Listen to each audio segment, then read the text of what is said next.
It's a Wednesday coffee hour, which is a little bit different than what we are typically used to. But hey, we're gonna roll with it. This is a open Q&A. Ask me anything about the Villisca Axe Murders. My heart goes out to the families or all the people that were affected and hurt by this tragic event.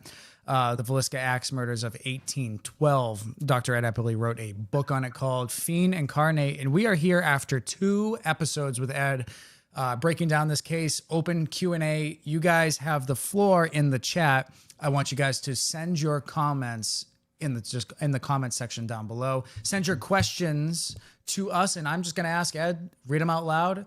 But while they're getting their comments in the comment chat, Ed, you got a copy of Rich's book. Have you had a chance to check it out yet? Did you happen to take a look at the Lizzie Borden book at all? Yes, I read it. What'd you think about it? Well, I enjoyed it. I used to read a bit about Lizzie, but not recently. Probably been 20 years. So it was a kind of a reunion for me of bringing back some of the old names and the people that were involved and things like that. I It's an interesting theory. I've always been, I've wondered about Uncle, who was there for that day and apparently had a fight with the murdered man. So I found it quite an interesting book. I don't know enough about the Lizzie case to really draw much in the way of conclusions, but I found it quite an interesting. Yeah, I think it was a interesting chat or an interesting book, I should say.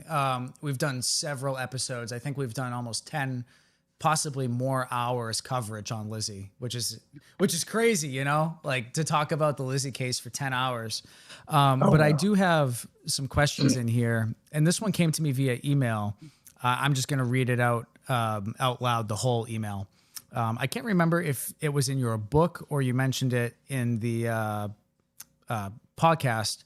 But there were 2 cigarette butts found in the attic of the Villisca Axe Murder house and thought to belong to the murderer. I have heard these 2 items were found, and if this is so, is there any chance that they would be in storage somewhere after 114 years so that we could do some form of DNA testing? So basically, they're asking if there were cigarette butts found in the house of the Villisca case, and if there are they around at all? Do you have any information on something like that? I don't believe they almost certainly are not saved because the records were moved around and things like that. Secondly, I don't think it is a absolute open and shut case that there were any cigarettes found in the closets. The people were very confused. How does a person get around a small house like that, killing people without somebody awakening and jumping out of bed, that kind of thing? I can't answer that question. That's difficult for anyone to decide.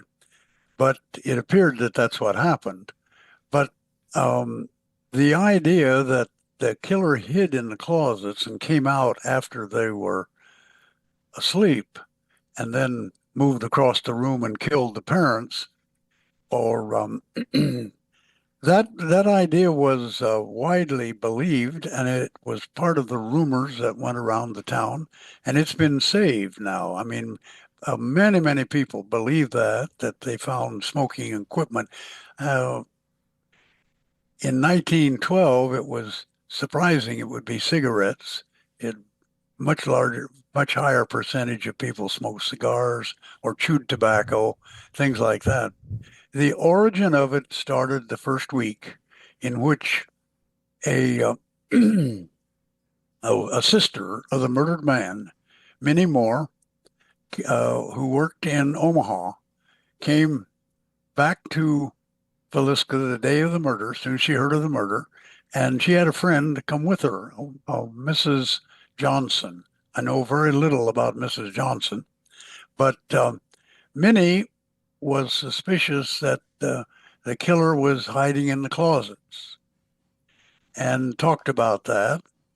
And it was picked up by a reporter from the Kansas City Post, which was a sensational newspaper at the time. Excuse me, and uh, they wrote about crime stories and they wrote about political corruption. Now, they were not a well-respected paper, but they got a reporter there. His name was Hoban, H Hoban, I believe it is, and he wrote an article the next day saying that the killers hid in the closet, and he had been in there and he had found a well,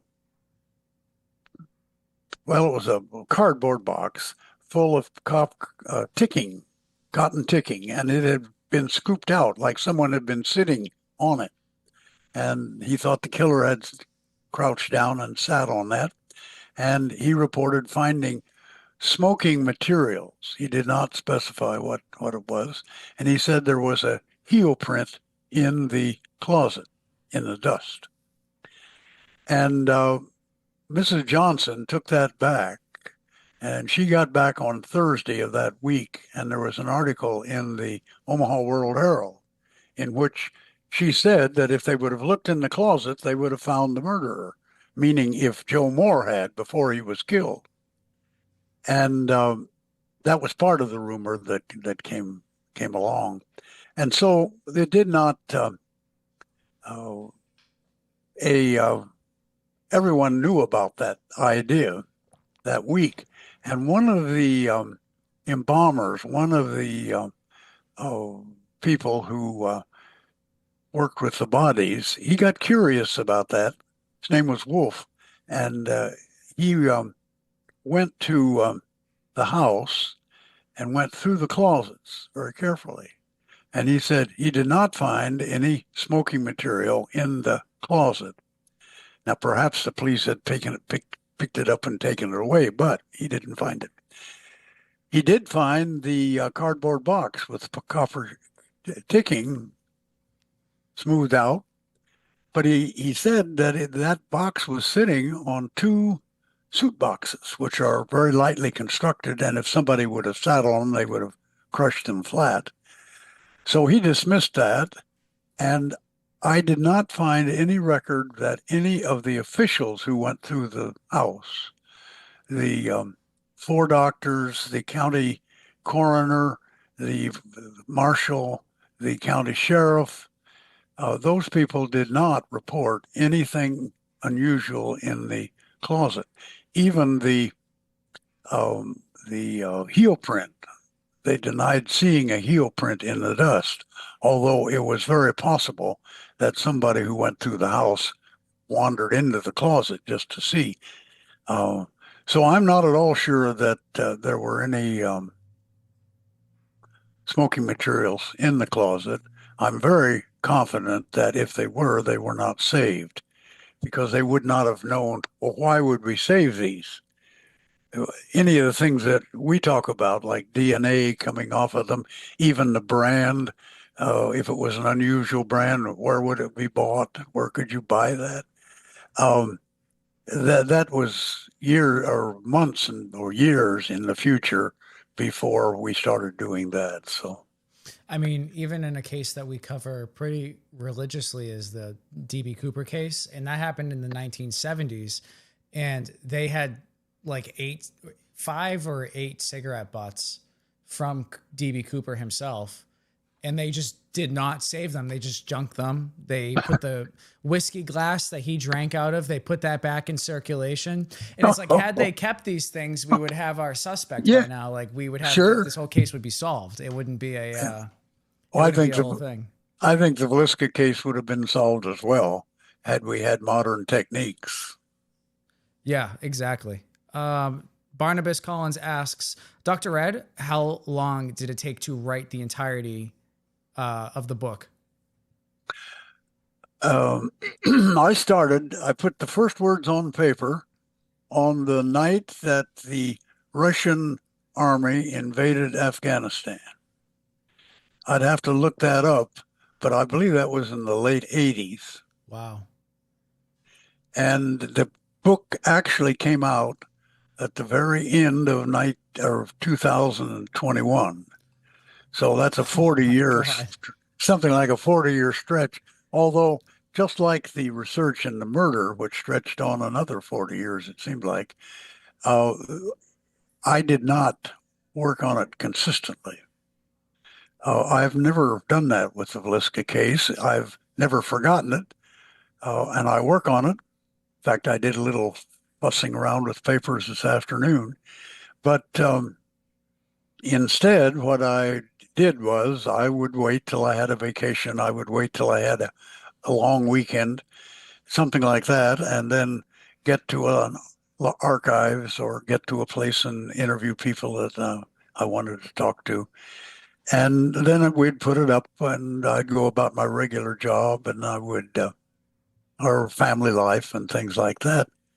Uh, Many of our vacations were, I wanted to go by some place that was a ways away, and we'd take a half a day to spend, do a little research when we were, in Oklahoma, another time when we were in western Kansas, things like that. And I took a special trip to Chester, New Jersey, back when I was in graduate school. That would have been in 67, 68, long in there, because we had a long vacation. I was halfway to Chester, New Jersey from Iowa to Nashville, and then I went up Shenandoah Valley and got to Chester and got some great interviews, people who remembered Kelly, and this was focused on one of the characters, Kelly, who was tried for the murder but acquitted. That still surprises me that he actually got acquitted from that. It's crazy. Faye Dalton says, Ed, don't you think it's more likely someone from the trains hopped off and murdered the Moore, then hopped back on and left town? The little pervert Kelly didn't have a murderer personality. That's a very strong theory. There's no doubt about it that it was a serial killer. You read these. I've only worked with 5 murders.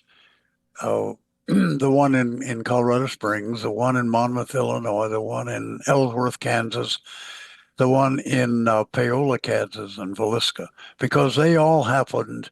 That's a relatively tight circle. It's a little ways out to Colorado Springs, but the rest of them are all within 300 or 400 miles of each other. But also, they were on a much tighter um, time schedule. The first one was in September of 1911. 2 more were in uh, September, October of 1911. And then there was a hiatus until the Wednesday before the Villisca murder. The one in Paola, Kansas occurred, and then finally Villisca in 1912. So they were all in less than a year in kind of the same place. So I've looked at those murders, not nearly the other 4, not nearly as intensively as I have in Villisca, but I certainly would agree that they have many elements that are similar. Mm. There isn't much doubt in my mind that Kelly would have been convicted if they had not been having the trial in Montgomery County. That trial occurred 5 years after the murder. It occurred 3 years after Wilkerson came to town. Wilkerson, the detective, made it his career to convict Jones of hiring the murder and William Mansfield of doing the murder. And he had convinced the majority of the people in Montgomery County and Villisca and Red Oak that that's what happened. And so they went into that trial feeling that the minister was being framed and was not guilty of the murder. And no matter what the authorities did, the lawyers and the state attorney general, I don't think they could convince the people, a majority of the people in Montgomery County at that time. And so I think he would have been convicted. There were a lot of evidence against him, and that caused me to believe that he would have been convicted, but he might not have been guilty. I'm not as confident that he was guilty as that he was going to be convicted if you had a normal jury and the people were not so emotionally involved and so convinced that the wealthy banker was using his money and prestige, his political position, he was a state legislator, um, to frame somebody to protect himself. Um, that's what they believed. I don't believe that was true at all. That was a trumped up case. Do you think But that Kelly would, if the same case was brought to trial today, like the exact same case, same evidence, Kelly was there, Jones was there, but they used modern prosecutors and modern defense attorneys, what do you think the trial result would have been? Do you think Kelly would have succumbed to like modern pressure from the cross examination? I don't know. They the lawyers were very competent. Havner was a state attorney general, was a viable candidate for governor of Iowa, had a long prosecutorial career, and was a good attorney. F.F. Leavell, who what later became a justice of the Iowa Supreme Court. These people were not country bumpkins, and they would have, I think, a modern lawyer would have had to work hard to beat them. On the other hand, the feeling was so high that the courtroom was packed, so much so that people were lining the wall, standing behind the seats. There were a couple of people, some who hopped up in the windowsills where they could stand and watch it. It's an That's ornate crazy. court. It's They an were hanging ornate. from the rafters. They were sitting on the rafters. Well, they were Like that, standing. like they're sitting there like the that old picture of like when they're building the New York skyscraper with all the guys on the steel Oh beam yeah, eating their yeah, lunch. yeah, They're sitting way up there just to get a glimpse of the trial. yeah, yeah. I've seen that. Uh, that picture you're referring to, sitting on the girder, Yeah. eating lunch, I believe. Eating a sandwich like nothing, Well, just they had 20,000 that feet too. up. Uh, uh, People couldn't leave. Now, this was the same in the slander suit in the fall of 17, or in the fall of 16, as it was in the or in the Kelly trial in the fall of 17. They had the same kind of a crowd. They were pro uh, anti-Jones and pro Wilkerson in the slander suit, but they were crowded behind the judge. I mean, they filled the spaces in behind the judge. But I don't really have any way of knowing how a modern jury, if you had the same evidence, what they would have done with it.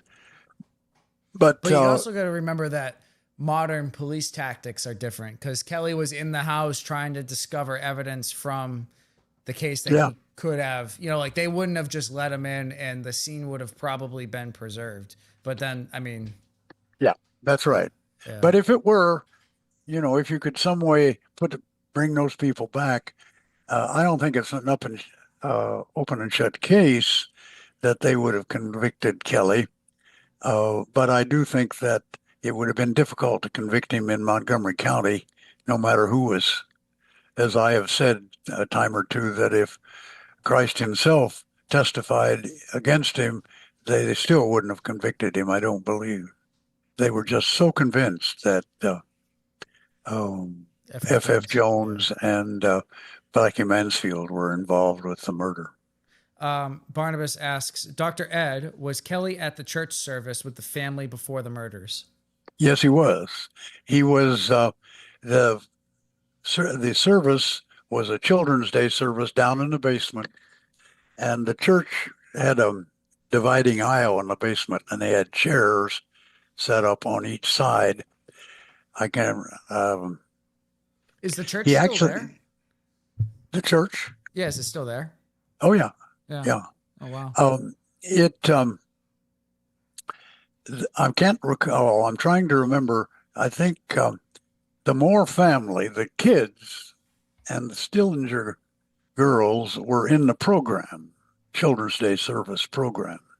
And Sarah Moore, that's spelled, by the way, Sara, Sarah. Yeah, It's it's not, spelled a little there's no weird. H there.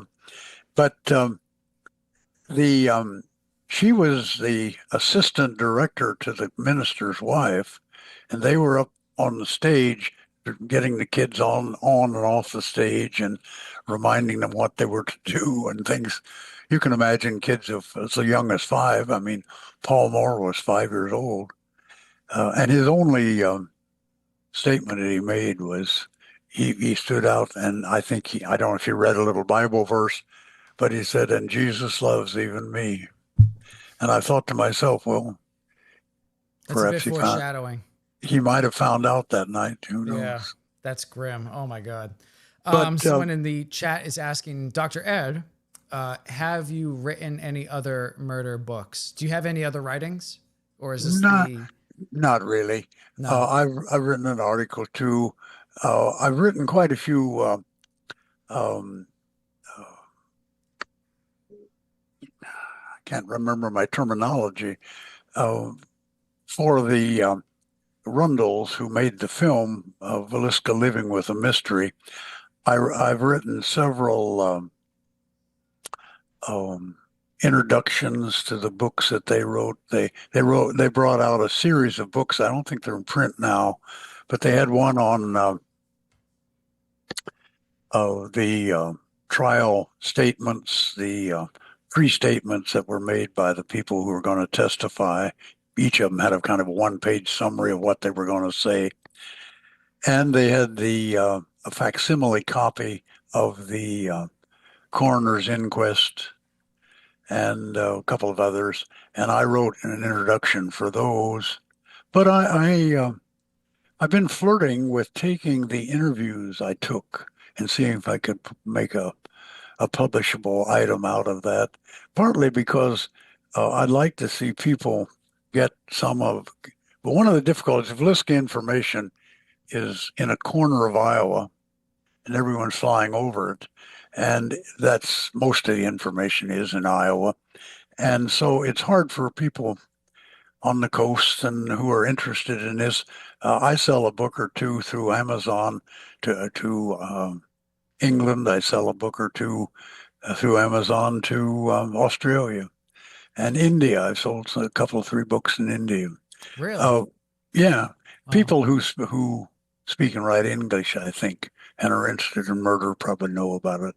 yeah. But anyway, uh, I I thought one thing I could do would be to take the interviews I have and publish those with commentary, kind of like an anecdotal, like an anecdote.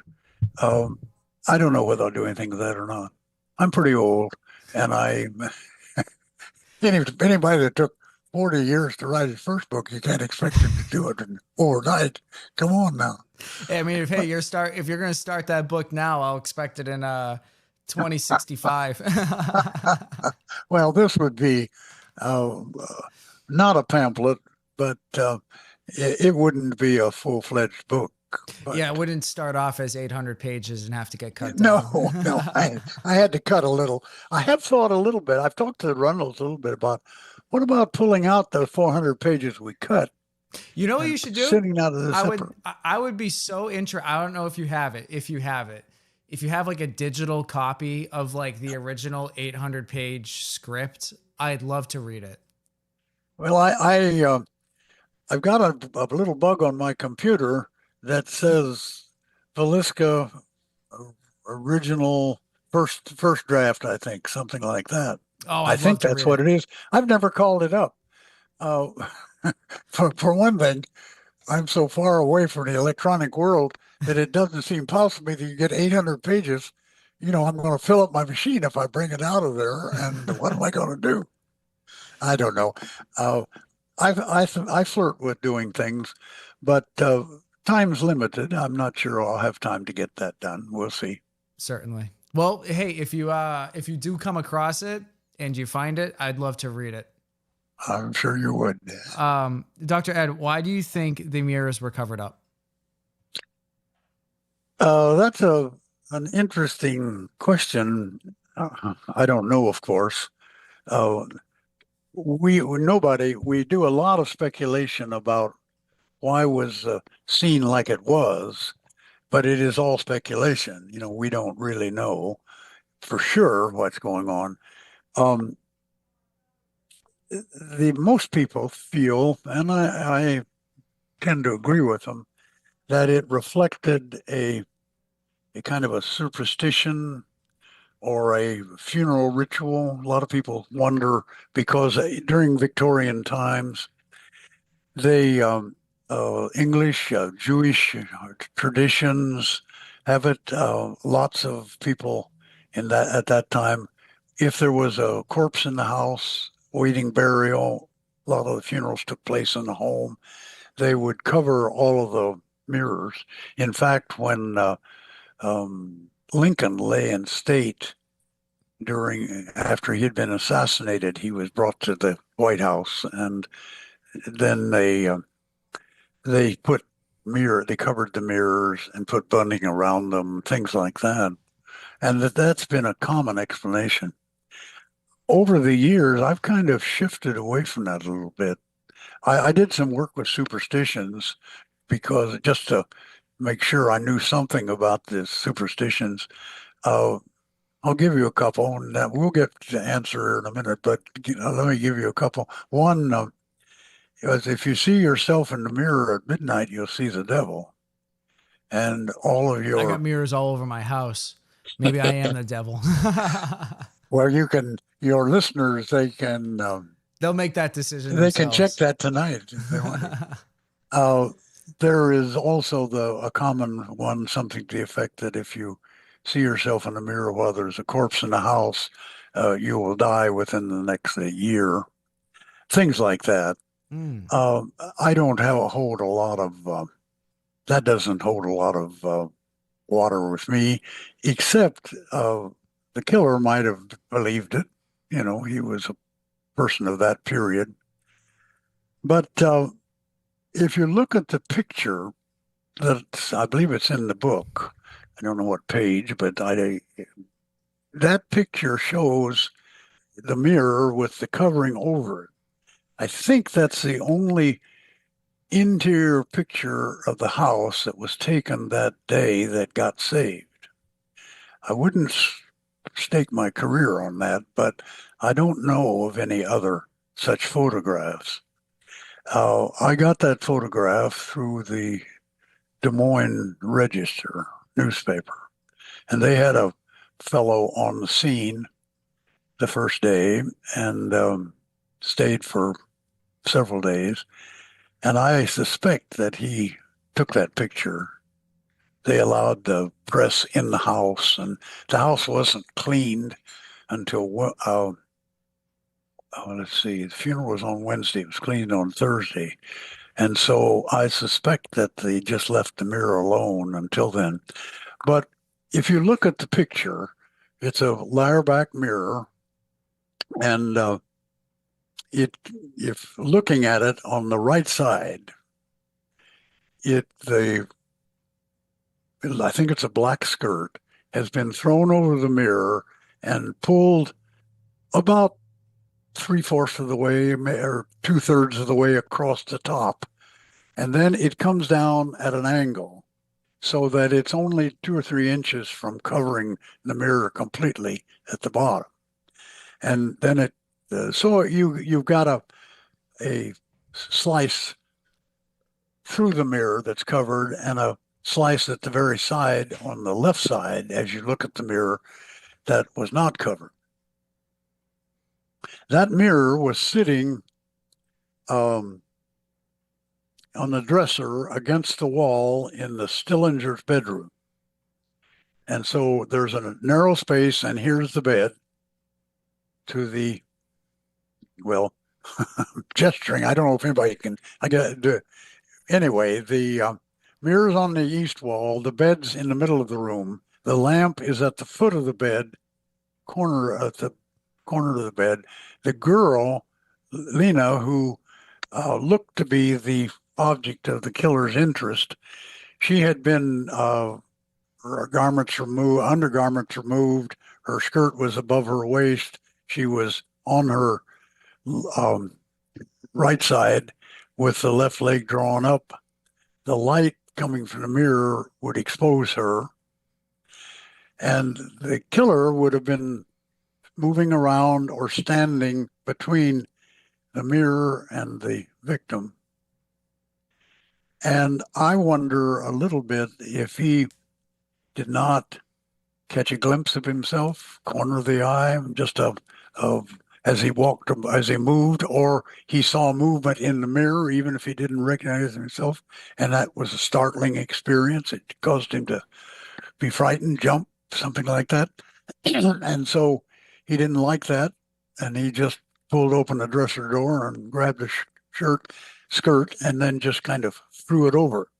Now, that's all speculation. I mean, it's in the book, but I label it as a theory. But I've wondered about that.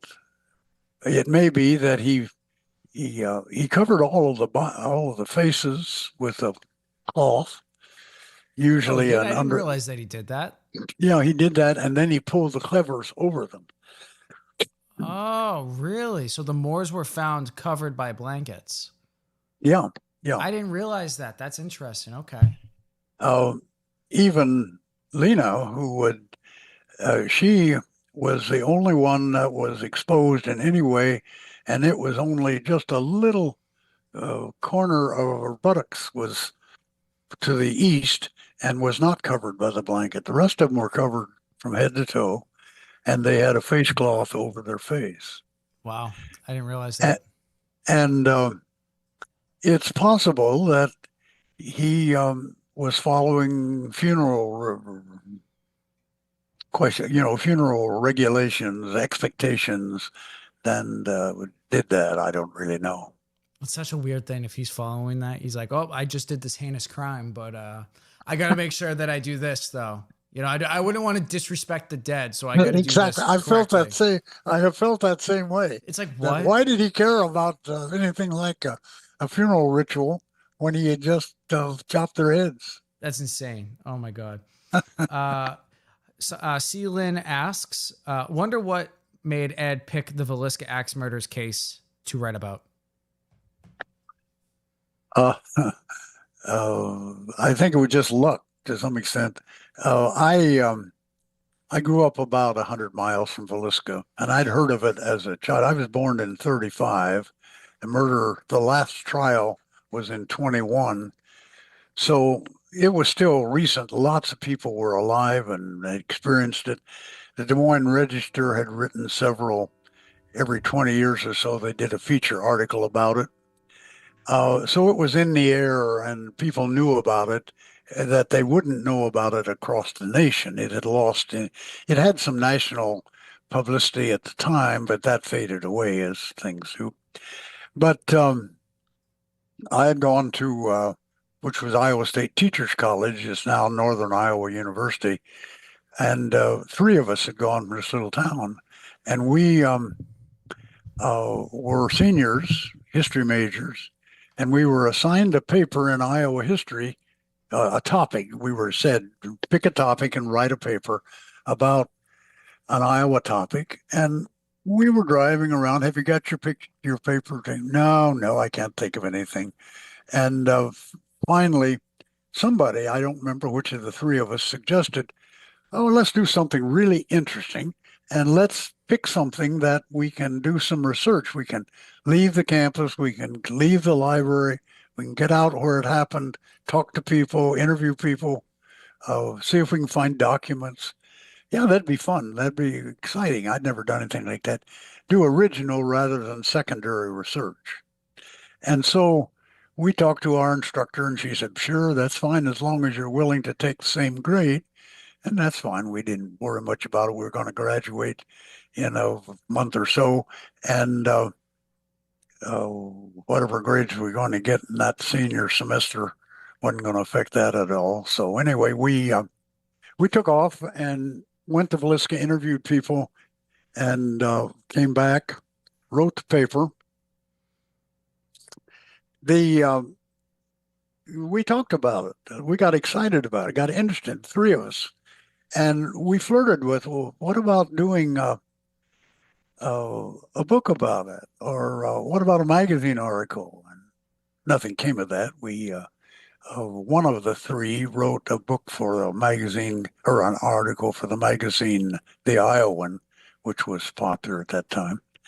And that's the first thing that any of us wrote. And the fellow, one of us went on and he got his PhD in um, educational statistics and became a researcher for the ACT program, the ACT tests that were given, and later was hired by McGraw-Hill Publishing to, he was the vice president of McGraw-Hill in charge of um, test pub their test publishing edit, agency. Don and I, the other two, we stayed with it for a decade, found the axe, got that, and then he went to Indiana with a job, and I was by that time I was had done a lot of work on it, gotten a lot of information, and I enjoyed it. I mean, I saw it as a worthwhile. That information was disappearing. People didn't think there was very much information there, but actually, there's a lot of information, thousands of pages. If they couldn't put their hands on it at the beginning, and I didn't discover it all by any means, but as researchers started to get interested in it, they started to dig up things, and we did. Hmm. And that's how I got started with it. And I don't read true crime very much. I've read quite a bit of, sorry about that. I don't read, or I have read quite a bit of Jack the Ripper stuff. Oh yeah, we're And looking at doing a Jack the Ripper episode pretty soon. that'd be a good one. And I have read quite a bit about Lizzie Borden. Yes, now you But have. You just finished Rich's book. I just finished another book. Oh, but I haven't really read very much of that for 20 years. Right. Um, Yeah. but once you get into a topic, deeply into the topic, then there's always something else coming up. You can always take another step. And secondly, I admit to an unholy vanity, when I walk down the street and I'm daydreaming, I will think to myself, I know more about this murder than you do, and to whoever I pass. And it's nice, though, to be a true expert in a field. Now, I don't have the capacity to be a true expert in a major field where there is enormous amount of research done, books coming out all the time. I don't I don't work that hard. I'm not that dedicated to things. I enjoyed Villisca because there were very few people working in it. There's some interest in it now, more now than there used to be by a great deal. And so I could kind of sit there and work on it. It's like collecting stamps, and you pull down the album, and yeah, you put in a few stamps and you put it back. And it's fun. You know what to do, you know how to do it, you know where to go, you know where you want to go. You get excited when you find something new. And it suited my personality, I think. Mm. Barnabas is asking or says, Dr. Ed, is there any way to put together all the pages that the publisher had you take out as an edition of some sort? I couldn't get enough of your book. Well, thank you. I'm happy to hear that. Um, I As I said, I flirted with that, and I might do that. The movie people who I've worked with throughout in my interest in Villisca since they got started in, 92, I think they started working. We've become very good friends. They live in Moline, so we see each other every year a little bit. And we've kicked around ideas of things we might do. They are very busy with their own film work they're doing. But they've encouraged me to do that. And we'll see. I might. Oh, who knows? Faye Dalton would like to know, they couldn't place Kelly at the crime except that he was a habitual peeping Tom. He may have peeped in the window and saw a faint light and the murders. His guilt made him accuse himself. It's more of a statement than a question. Yeah, that's fine. I understand what she's saying. That there are a lot of people now who have picked up on that idea that maybe Kelly saw the murder but didn't do it. That's been around a long time. People have flirted with that idea. Kelly is the only suspect until, well, I shouldn't say it that way. Kelly, among the several suspects that were looked at, Kelly was the only one that they could place in Villisca the night of the murder.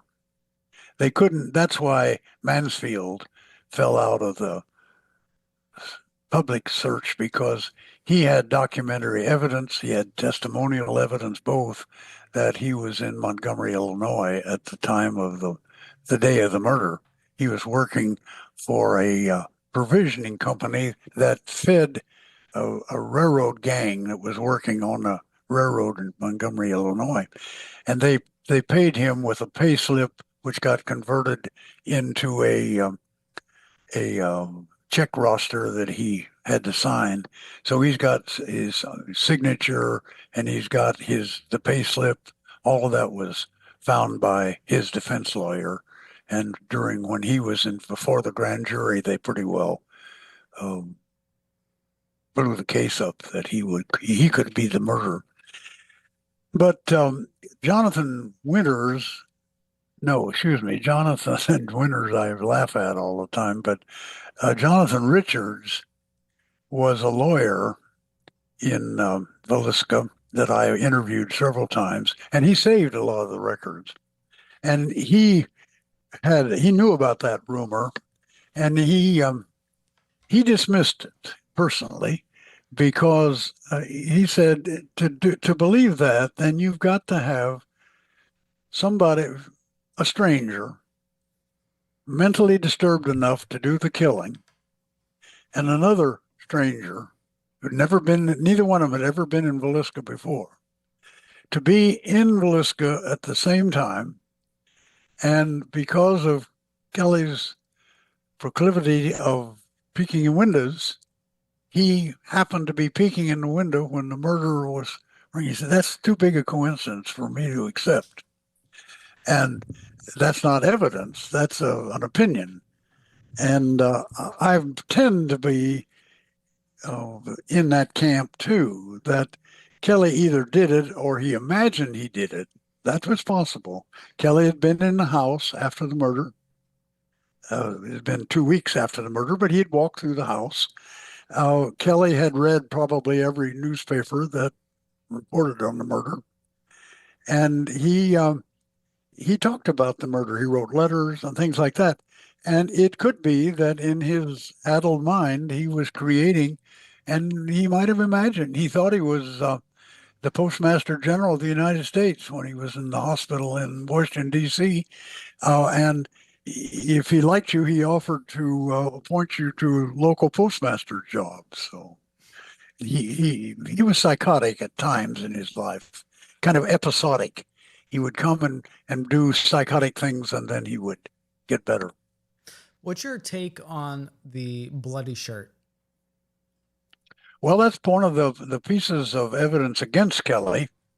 The just as interesting as the fact that he had blood on his shirt was the way he tried to get it cleaned without anybody knowing it. Kelly was in the town on the night of the murder. The people that he was staying with were not in the house all night. They were out in a tent because of the illness of the fellow the minister who he was staying with. So Kelly could have left the house and no one would know it. In fact, he did leave the house and nobody knew it because he left very early in the morning. His train left at 5:19 in the morning, and consequently he had to walk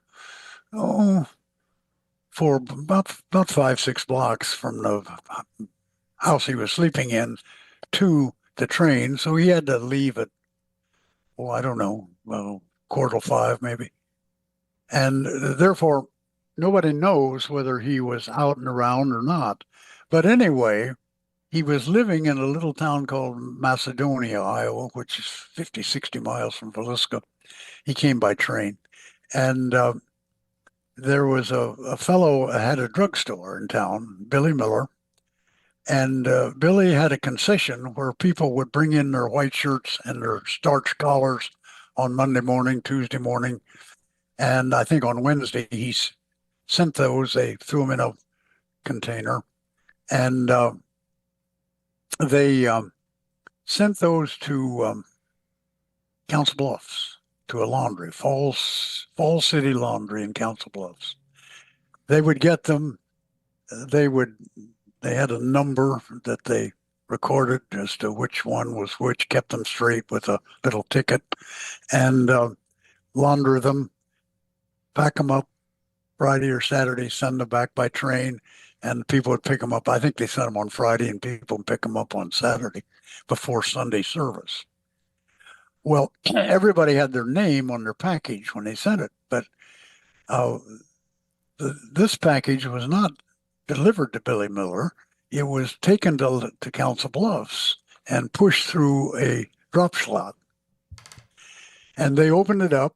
All it said, it had the number for Macedonia, so they knew where to send it.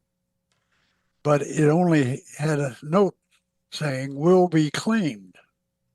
No name. And when he opened it up, they found it was a bloody shirt. If your people want a bit of, obscurity, it was a white shirt with a small black fleck, and it had some blood on the back and some on the front. They didn't specify how much. They cleaned it, but the blood had been set. It came already, had been washed before they got it. And so it was, the blood did not come out well. They wrapped it up, sent it back. Well, that caused Billy Miller to be interested in that. Why who is this? And so he unwrapped it, and it was a bloody, there was blood on a shirt that had been laundered, and he wrapped it up again. And Kelly, they watched, and Kelly was the one who picked it up and paid for it. He said he got blood on his shirt by cutting himself when he shaved. It's possible. The day of straight razors. And the other thing was, I think he told some people he got ketchup on his shirt. That'd be possible too. But why did he send it? As far as Billy Miller knew, no one had ever sent a piece of laundry that way. And that was on the Wednesday after the Sunday night murder that he sent it. And he picked it up on Friday. Interesting. And nobody did anything about it because they didn't make a connection with the murder 60 miles away. And Billy Miller might well not have known that he was in Villisca. I don't know. But a lawyer in the town, when they were talking about the bloody shirt, he contacted authorities, and they conducted a quiet investigation. The public knew nothing about it. It wasn't in the newspapers or anything like that. In the I think they did that in the fall of 1913, maybe September or October, along in there, a year after the murder. And they interviewed the people in the laundry, and they remembered, they had records, and they remembered the case. I mean, the bloody shirt.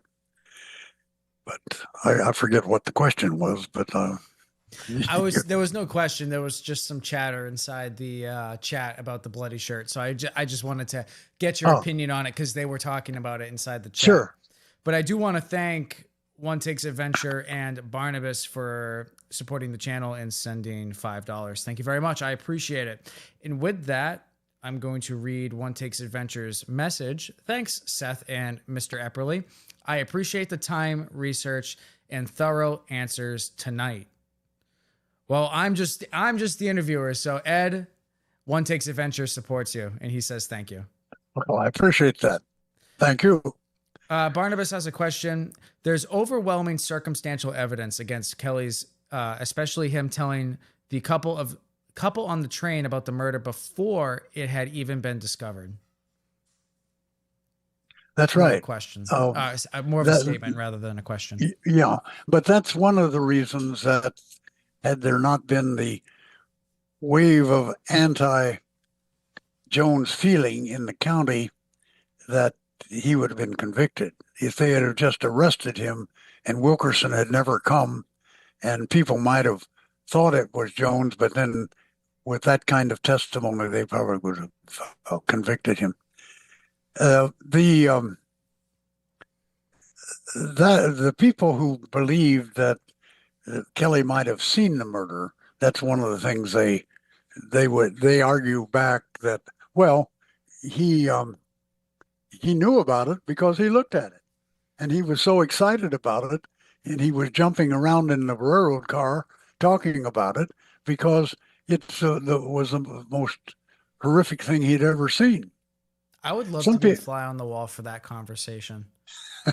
Like that's going to be like one of the most telling pieces of evidence. Yeah. Just the excitement, joy, you know? Like I live down the street from where the Karen Reed thing happened, and I'm not excited about it. Do you know the Karen Reed story? Have you heard of it? No, I don't. I could get into a 5-hour conversation on it. I won't do that tonight. It's just a tragic unsolved murder case that happened a few years ago. Yeah. And there's some controversy about it and a lot of public uprising in Massachusetts. But it's like when I heard about that case, I wasn't like, I'm so excited. You know, it's just it's so weird. It's such a weird response. Well, some people carry it further as far as they speculate. This is all speculation. The idea that Kelly was watching or that Kelly was a murderer is speculation to some extent. But some people wonder if Kelly didn't go into the house. One of the problems that the people who believe it was the man from the train is that, at least in the way it's presented in the book, he had a very strong tendency to go into the house, kill the people, and leave. And that's pretty obvious that didn't happen in Villisca. The killer went into the house, killed the people, but then shut up the house to the point that he didn't want light getting out of the house. He covered the glass in the mirrors, or glass in the doors in the living room. He pulled the shades down, not just down like you and I pull them and leave an inch or two at the bottom sometimes. They were pulled clear down and laying on the sill. And consequently, also he looked around for things to cover the body, the things he put on the face cloth, things like that. Could you grab me Ed's book? I just want to have it in the background. It's on the bookshelf. Thank you. It's Fiend Incarnate, the red one. Sorry, Ed. I was trying to grab your book so I could have it in the background. I forgot to grab I'm all for that. Sorry, I didn't mean to interrupt you. I was trying to do it silently. That's quite all right. I'm sorry. Please continue. Well, there's a lot of evidence that the killer spent time in the house. But these people are saying, no, no, that was Kelly did that. Uh, Kelly came in and looked around. Uh, Kelly displayed the girl, probably masturbated, and almost certainly. And then Kelly perhaps covered the mirror because of, we got to treat these people right. He covered them up as a gesture of concern. Um, I don't know if uh, it's like once you start speculating, it's easy to make a case. I mean, you can build one thing on another, but you should read about Occam's razor before you go too far that way. Occam, William of Yeah, Occam was. the simplest theory, the one that requires the least amount of assumptions traditionally is the That's right. theory that makes the most sense, or the one that's most likely to happen because it That's requires right. the least amount of assumptions. Yeah, yeah. It My psychology anytime I get class was not useless. My psychology course was not useless. So we got it. College taught me something. well, uh, Occam's razor is useful in the modern world, but we don't use it much anymore. But We talk about it pretty often on the program. That's sort of the way well, that I look at. Yeah, it's just using it as a analysis tool for these yeah, cases, because yeah, a lot of these cases are so complex yeah, and certain cases are unsolved and they require some extreme assumptions trying to solve them, that yeah, sometimes it's like, okay, all right, well, that's a little crazy, it yeah, wasn't aliens, it was this, or it wasn't that, it was yeah. this, or whatever, That's right? right. And sometimes you have to just sort of try to Well, figure out the simplest way to do it. that's kind of Jonathan Richards' position with Kelly being watching through the window. Uh, that's an application of Occam's razor, whether he gave credit to Occam or not. The uh, he's saying that I just don't believe that all of those things that would have to fall in line for that to happen is going to happen. And I think an easier thing is to either prove Kelly did it or exonerate him and find the serial killer. Yeah. Someone in the chat is asking if the blinking light above you is you communicating with the spirits on the anniversary of the crime. I don't know what we're talking about. Is there a light blinking somewhere? Yeah, there was just a light. It just blinked a couple of times. Who knows? Hey, it is the You- anniversary of the tragedy, so hey, possibly, they who are knows? they are with Ed. Ed, do you think that Joe Moore and the daughter-in-law of F.F. Jones were having an affair? Do you think that fueled the rumors that F.F. Jones was believed or behind the murders? Well, that was the key factor. I mean, that was the. Yeah, I don't know if they were having an affair, if you mean sexual intercourse, but they were behaving in a way that would have been inappropriate in 1912. No question about it. And we know that because they arranged their meetings over the telephone. And the grand jury investigation in 1917 brought the telephone operators, there were 3 or 4 different ones, brought them in and asked them, did you connect Joe Moore to Donna Jones in any time before the murder? And they don't know they didn't give the date. They said, well, I don't know, but it was before the murder. And well, was it a month before me? Yeah, before that. A year? No, I don't think it was a year. But sometime in the fall of 1911, the winter of 1911, 12, spring of 1912, Joe Moore was calling her up and asking if he could come over. It's not a very long walk. His house was on the southeast corner of the block. Her house was on the middle of the block on the north on the west side. So they would have to cross the block and come halfway up from south to north, and they'd be there. Their properties were very close in the back because the properties ran back. There was only her property, or her she and her husband's property that ran about halfway across the block, and then his ran back this way, which would be north, and he had a barn back there, and so it was only a little jaunt from the back of his lot to her back door. And he was asking, could I come over? And she was saying, sure, come over, or no, he's here, And or this is with not the now. telephone operator. What? The telephone operator.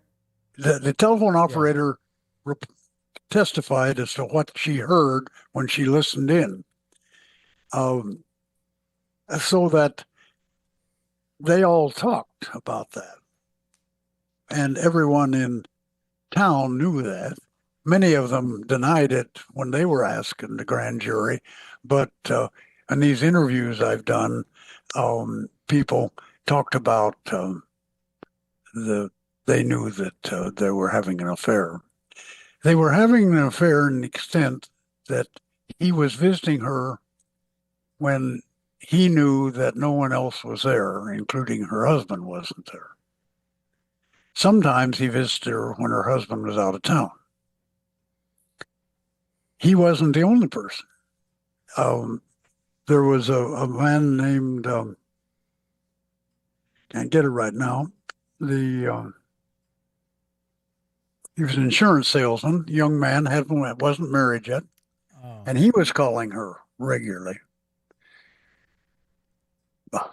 Yeah, I can't remember the name either. Yeah, let me just flip through the quick 400-page read. I keep thinking he might start with M. I'm going to look at my M's. Wasn't McCall. I'm wondering, is there a name list in here? Well, your audience doesn't want to see me looking this up, but I can't give you his name right now. But okay. He was a young man, and he called frequently. And she wasn't quite as interested in his coming as she was Joe, but she let him come sometimes. Then there was another man, an older man, that was a good friend of the family, and he called, but his comments on the phone were much different. He didn't care whether her husband was there or not, because they were friends, and he was kind of a Dutch uncle. He was a whole generation older than the Joneses, Donna and Albert, and so he quite often came over. Kind of sounded to me like he wanted to give her some advice or wanted to talk with her about something. I don't know what. Don't think that was involved. There was an obscure thing happened in one of the doctor's offices downtown that might be related to it.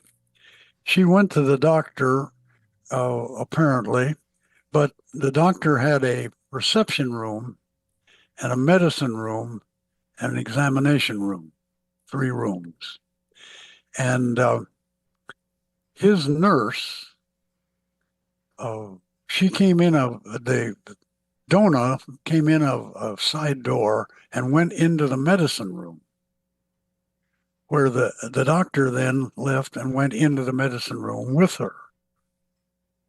And the woman testified she had never seen anybody in the medicine room, with the doctor. I mean, that it was obviously they wanted to keep something private and wanted to talk about it.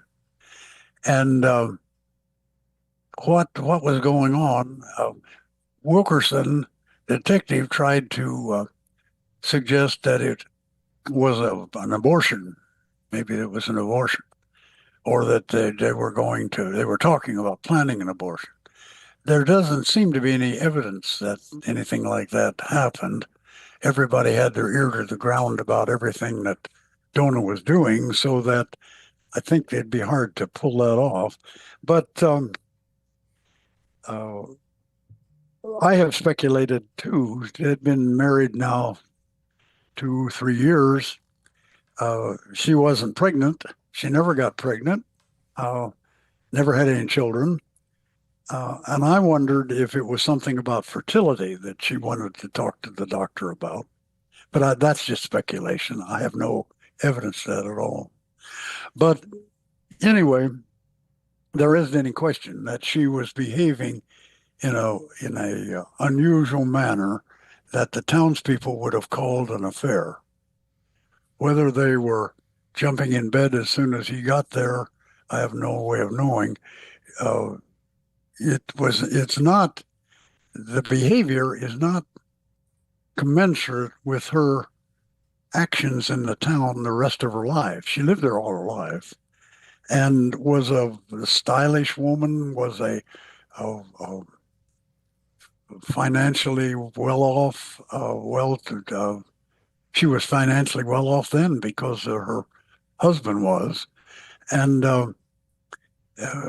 didn't have a hint of an affair.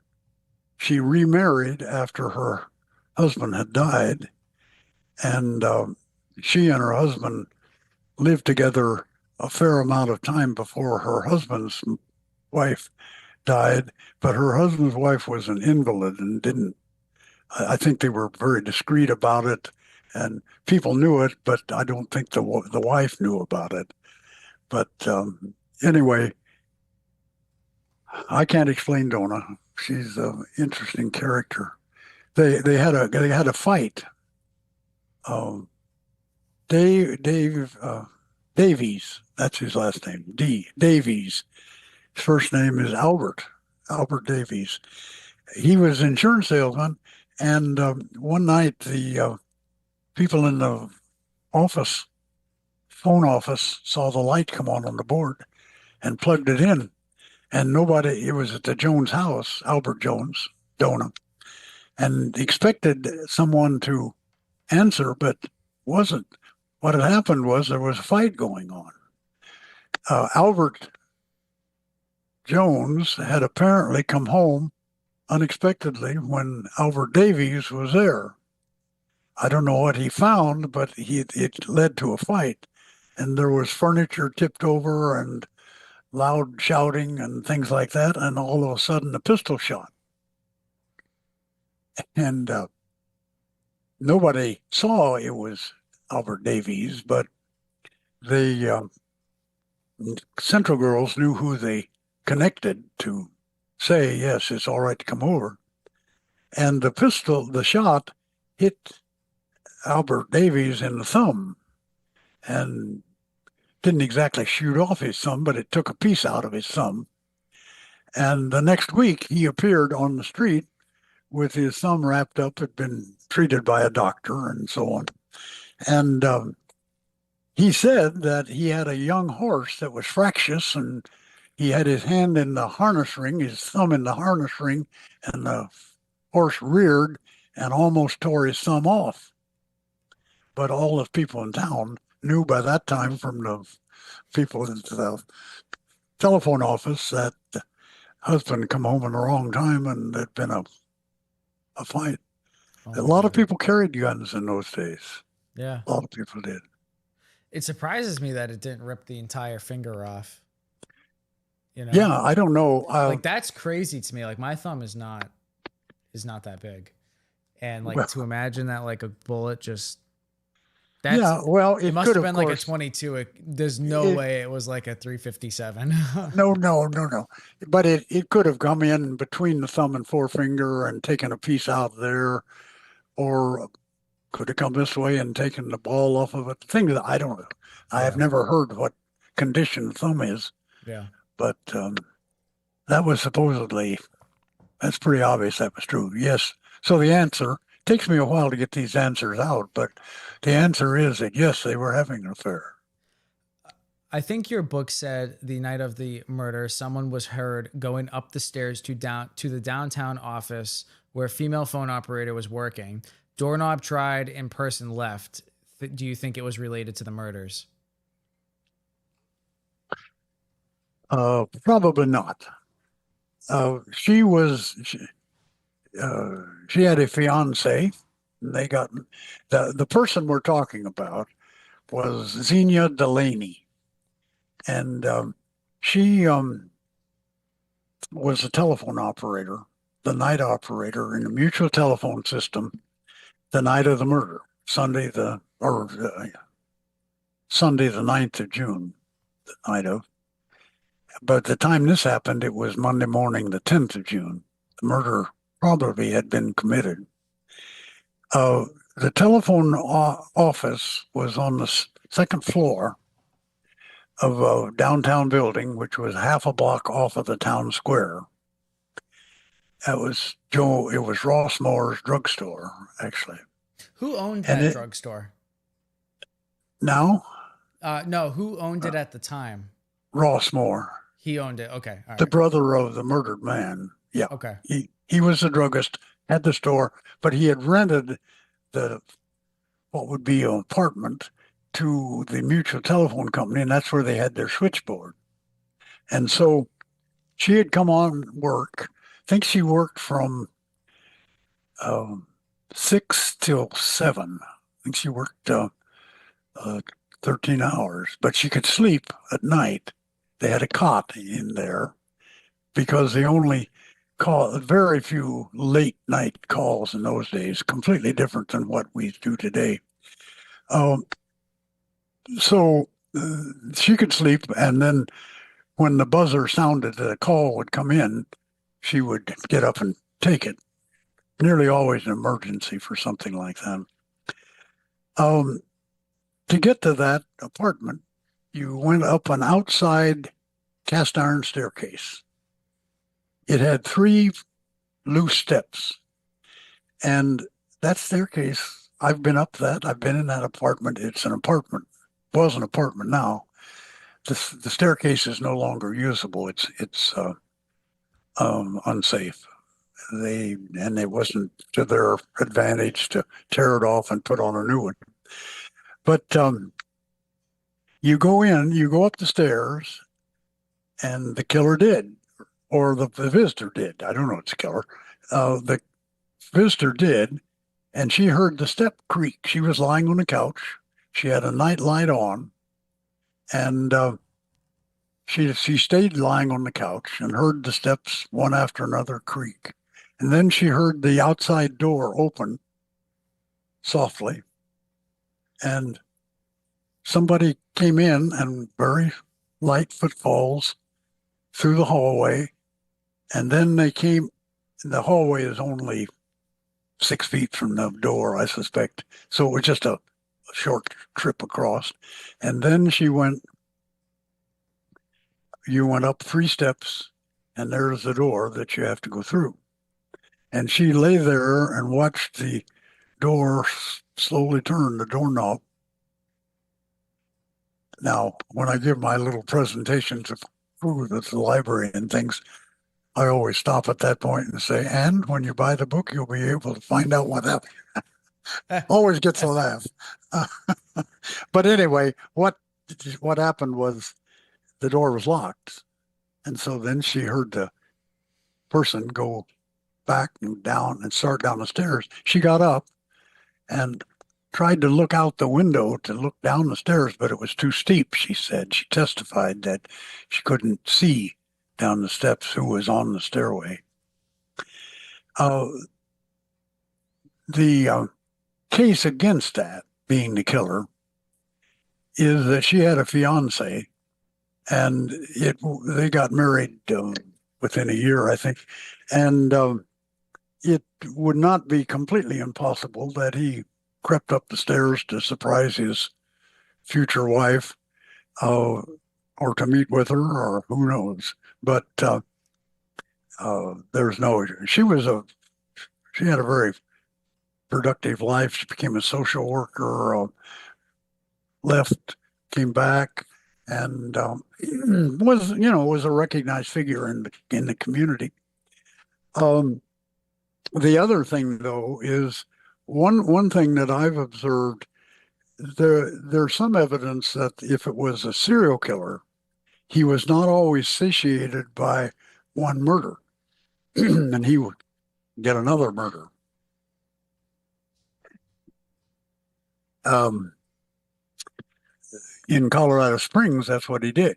He killed the people in one house, went literally across the street and killed another group, or down the street, another family. Is that the In family that was killed, or the people that were killed like 2 years before the Villisca murder? they were killed. That was the first one of this little mini series that I studied. Colorado Springs murder was September 15th, I think, 1911. Mm.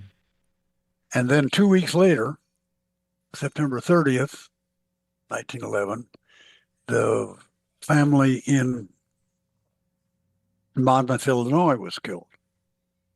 And then approximately 2 weeks after that, in the middle of October, the family in Ellsworth, Kansas was killed. And in Paola, Kansas, had been a hiatus from the 1st of November until whatever it was, 8th or 7th or 8th of June in Paola, and then the Villisca murder on the 9th, 10th of June. In Ellsworth, there was a guy, happened to be a deputy sheriff, was sitting in his room or in his house reading the paper in the front of the house, and he heard somebody shimmying a window in the back of the house. And he got up and went back there, and the screen had been removed, but the person was gone. And later sometime that night, that was either before the murder or not, the murder house was about 4 or 5 blocks from where he was living. So in that case, the killer, if he had already done the murder, he had seen some kind of a light in the house and was coming towards it and tried to get in, but probably heard the person coming down, walking back to the back of the house, and took off. That's now I can speculate like anybody, and that's speculation. But in Paola, it was even more precise. The family was killed, husband and wife, and some distance across town later. Well, I don't know if it was later or not, but it was late. It was late in the night. The woman and her daughter were sleeping in a single bed, and the woman was awakened by breaking glass. And she sat up in bed, and here was a figure standing in the bedroom door, and he had a lamp in his hand, and he had dropped the chimney, and it had broken. And when she sat up, he fled. And they found a garment, a kimono, woman's night garment, lying on the floor in that house. And a neighbor of the murdered woman on the other side of town testified that that garment was hers, not the neighbor, but the woman who was killed. If that's true, you have to be careful, because these are newspaper accounts, and people spin out a tale and they fill in a piece if they don't have it, if they don't know it. And both the writer of the story and the teller might manipulate it a bit to make it smooth. But anyway, there's some evidence that the killer tended to look for another victim after they'd gotten their first. And if that's the case, this person coming up the stairway in Villisca could have well been the killer. But if that's not the case, it could have well been the fiance too. Mm. Justin is asking if you could write another book about anything, what would it be? If I could write what? If you could write a book about anything, what would it Oh, be? Like if you had to write a second book, what would you write it about? well, I haven't thought of that. Uh, it almost certainly would be about Villisca because that's what I now know a lot about. But What did you leave out? Is there something that you would have wanted to leave or to put in the Fiend Incarnate that you well, just didn't put in? And maybe it was like prior to the first round of cuts, was there something that you were like, I would like to get this in, but you just couldn't? no. There are a couple of bits of information that I'd like to see. Uh, Kelly wrote obscene letters to a girl, a woman, 28-year-old, in Council Bluffs when he was in Winter, South Dakota, preaching after the murder. This was in the late 1913. And I'd like to see what he wrote in those letters because the state or the federal officials, the postal officials, wrote him letters supposedly being from the girl. And he was not, he didn't know that. He thought it was, yeah, he thought it was from the girl, but it was really written by a postal inspector and a deputy sheriff that made up dummy letters. And as they encouraged him, saying, well, that sounds interesting, tell me more, he got progressively more salacious and more obscene. And those letters exist. They're in there was a federal trial, and the judge, name his hide, he refused to put them in the public record because they were so disgusting and so on, obscene. But they were kept as a court document, and they are held in a document repository in Kansas City. And I have written to them, and they say, yes, we have them. We found them. No, you can't have them. uh, because the judge's order still stands. And so I don't know what he said. I would like to have seen what he said there. Um, but if I were to write something, I think there are three novels in the Villisca case. Three people uh, that are interesting enough to write a novel about. And one of them, of course, is Kelly. The other one is Wilkerson, the detective who came to town, who has you could, it would be like a fictional biography of him. Um, he did many unusual and interesting things. And the third one would be Donna Jones, the woman. Oh, I thought you were Why? gonna. I was guessing. I was like, who could it be? Who could it be? I was gonna guess Blackie Manfield. That was my Oh, guess. no, no. Blackie was a labor organizer all his life and did a important work. Was in the meatpacking union central office in Milwaukee. Um, did a lot of things like that. I know quite a bit about Blackie, but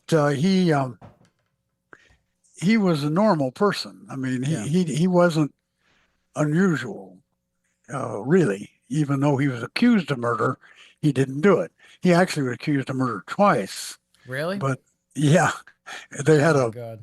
they had a meat packing strike in 1921, 22, I don't know, 23 in Sioux City, Iowa. Got to be very contentious, and he came out as a supporter organizer of the union, and they had a outdoor meeting one night, and he gave a speech in which he harangued the crowd, and the police had surrounded the meeting, and a scuffle broke out, and somebody shot the deputy sheriff's, no, the sheriff's son, who was a deputy sheriff, killed him.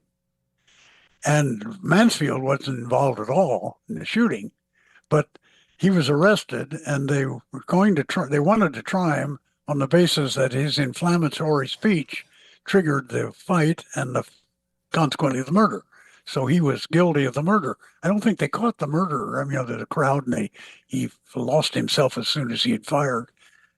But it got the courts threw it out because of First Amendment, the Constitution, Yeah. free speech, and the speech was not what killed the person. It was a gun fired by a person, and so on. But anyway, I those were the three. And if I were to, if I had time, I would think about it. Although I am not, the thought of writing a novel is really. I've written one piece of fiction, and it was a blog entry for the Rundles. They sent me a email. I suppose it's been 5-10 years ago. I don't know when it was. Quite a while ago, saying Halloween is coming up. Could you write a blog? It's 2-3 pages short. They didn't want it long. Could you write a fictional piece? And we will point out it's fictional, but it would be your conception of how Kelly did it the night of the murder, and although you don't have any evidence, this is what happened. This is a fictional thing, and that's the only piece of fiction I've written, and I don't know what happened to it. The censors got a hold of it, and they softened it up a little bit. The Rundles. They said they were going. They said we're not going to print it as we get it because we don't know exactly what you're going to say, and we don't want to be too far out on a limb as far as offending our viewers and things like that. Yeah, some of that Kelly stuff can't really get published in in like a high traffic area. Yeah. But anyway, I enjoyed it, writing it, but I have never had any confidence that I could write a novel, or I didn't have any confidence I could write a book. It was just a case of I worked on it so long that I had to stop sometime, And, yeah. Did you feel that you finished it, or did you feel like you abandoned it? The book? Yeah. No. I was satisfied with that. It's like killing your children when you start cutting a thing you've produced, and one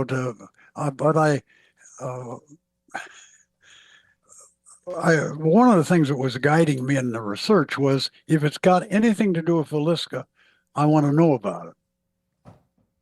I don't want any loose ends. I don't want to, and so I read just a one-word thing that Kelly was a follower of Gypsy Smith, who was a gypsy who had converted to Christianity in England, and back in the 1890s and 1910, he was a pretty big figure. Later, 1920s and 30s, he came to America many times, but I didn't know any of that, and I thought, well, I want to find out about him a little bit.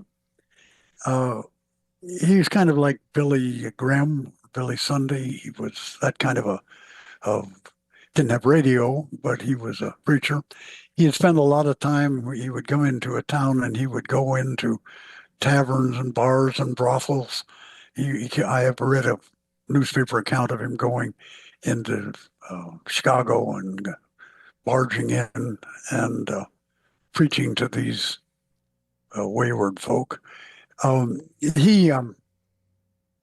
I wanted to know something about him, and so I did.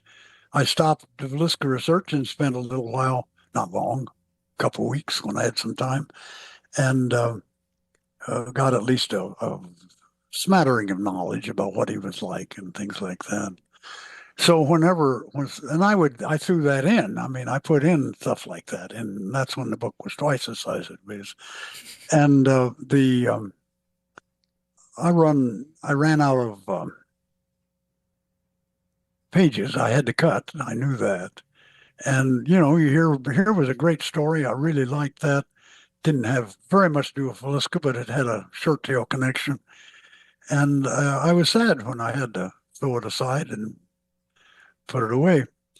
Um, so anyway, I found it hard to write. I found it hard to cut.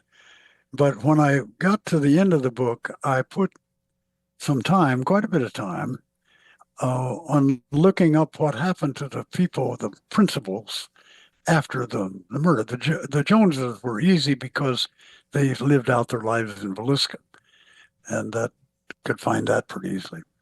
Kelly was completely lost. Nobody, I couldn't find anybody who knew anything about Kelly. Yeah, you ended up going into the KKK, right? He was a chaplain for the KKK in Chester, New Jersey, Yeah, that's right. sometime between 1922 and 1924. He was there for 2 full years, kind of a record for him. And he was he was primarily anti-Catholic. He wasn't anti-black per se. I don't know what his attitude was towards blacks, but his attitude in support of the KKK was because it was also anti-Catholic, and he had been, I think he was Ulster Irish. I mean, I think he was had been born and lived in Ireland some, and lived most of his life in England. But I think the family had been of Scotch Irish, had gone there and left. I don't know that for sure.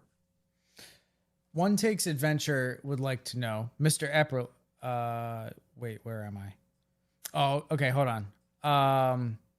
Linked to cats. Ed, we cherish you. You're so sharp and amazing.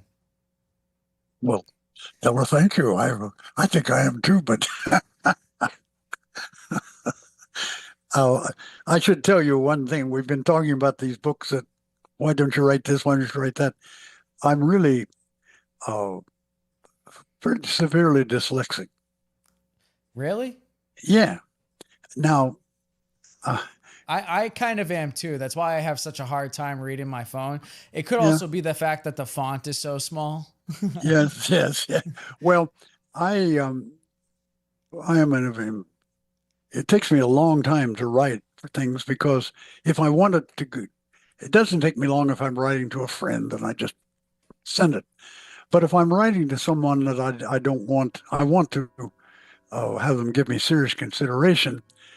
I have to look up lots of words to make sure I've got the right spelling. My spelling is bizarre. It really is. And people, as they tried to help me over the years, would say, picture the word, see the word, look at it, then just copy it down. I can't I do have a hard time with spelling too. I can't do that. I've got a visual memory. I don't ask me to talk about a film that I've seen because if my friends don't do it, because once I get started, I can just run that reel back almost, just remember hundreds of details from it. And, but I can't visualize a word at all. And if you say chair, I can see a chair just perfectly in my mind, but I can't see the letters. Really? Yeah. And not only that, I've never done very well with the English language. You wrote a I'm a, book. well, You wrote the and Bible that's, on Villisca. well, that's because I worked on it very hard. I would typically, these your people aren't interested in this, but I would typically do about I would try to write a chapter at a time, I just have that. Went out to a park we have in town and looks out over a little river that runs through the town. It's a wooded park. Not many people go to it. And I could sit there in the car with the notes that related to that chapter and the notebook and right away. And I found out several things that helped me. One is I never stopped at a finish point. If I finished a chapter, I always wrote the first sentence of the next chapter before I stopped because I had the thing in mind. I was working with it. It was percolating in my brain, and it was easy to keep writing. But I had to stop because I had a meeting or I was tired or whatever. And when that happened, I would force myself to write one more sentence. And if I wasn't through a chapter and I finished a paragraph, I'd always write the first sentence of the next paragraph. Hmm.